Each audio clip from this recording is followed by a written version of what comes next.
کہہ کے بلاتے یہ ہیں، کہہ کے بلاتے یہ ہیں، باپ جہاں بیٹے سے بھاگے، باپ جہاں بیٹے سے بھاگے، لطف وہاں فرماتے یہ ہیں، لطف وہاں فرماتے یہ ہیں۔ تو عزیزان امت اسلامیہ، صحابی رسول اللہ کہتے ہیں یا رسول اللہ، اگر ہم آپ کو خوبی کو سمجھ نہ پائیں تو کہاں پائیں، کہاں تلاش کریں؟ تو میرے آقا علیہ السلام نے ارشاد فرمایا، اے میرے صحابی، اگر میں حوض کوثر پر نہ مل سکوں تو میں پرسرات پر ملوں گا۔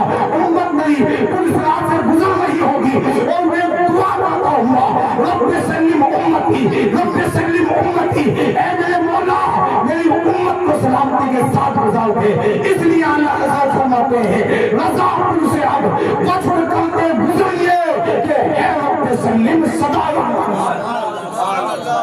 کہ کہا رضا پور سے اب وجد کرتے گزریے کہ ہے رب سلم صدای محمد۔ عزیزان گرامی، وقت کافی ہو رہا ہے، میں اپنی گفتگو کو بہت جلد اختتام کی طرف لے کر آ رہا ہوں، کیونکہ مجھے آپ لوگوں کے وقت کو بڑے اچھے طرح سے بہترین طریقے سے جو وہ خیال ہے۔ تو دیکھیں کل قیامت کے دن تین مشکل مقام، کتنے مشکل مقام؟ تین مشکل مقام، تینوں جگہوں پر ہمارے آقا علیہ السلام ہمارے ساتھ ہیں۔ اس سے بھی زیادہ اور محبت کیا ہو سکتی ہے؟ بلکہ ارشاد ہوتا ہے، حریص علیکم بالمؤمنین رؤوف الرحیم، تمہاری بھلائی کے چاہنے والے، مومنوں پر رحم کرنے والے، مہربان۔ میرے بھائیوں، کوئی تو اپنی اولاد سے محبت کرتا ہے، کوئی دولت دنیا سے محبت کرتا ہے، کوئی اپنے زمین سے محبت کرتا ہے، کوئی پراپرٹی سے محبت کرتا ہے، کوئی اپنے بزنس سے محبت کرتا ہے، لیکن وہ آمنہ کا لال ہے کسی اور سے محبت نہیں کرتا ہے، صرف اور صرف اپنی امت سے محبت کرتا ہے۔ اس لیے تو اس آیت کریمہ میں آپ کو رؤوف الرحیم کہا گیا ہے۔ کیا کہا گیا ہے؟ رؤوف الرحیم کہا گیا ہے۔ رؤوف الرحیم جو ہے نا میرے بھائیو، یہ اللہ رب العزت کی صفتیں ہیں۔ کس کی صفتیں ہیں؟ اللہ کی صفتیں ہیں۔ جیسے کہ ارشاد ہوتا ہے، ان اللہ بالناس رؤوف الرحیم، تو معلوم ہوا، پتہ چلا رؤوف الرحیم یہ اللہ تبارک و تعالیٰ کی صفتیں ہیں۔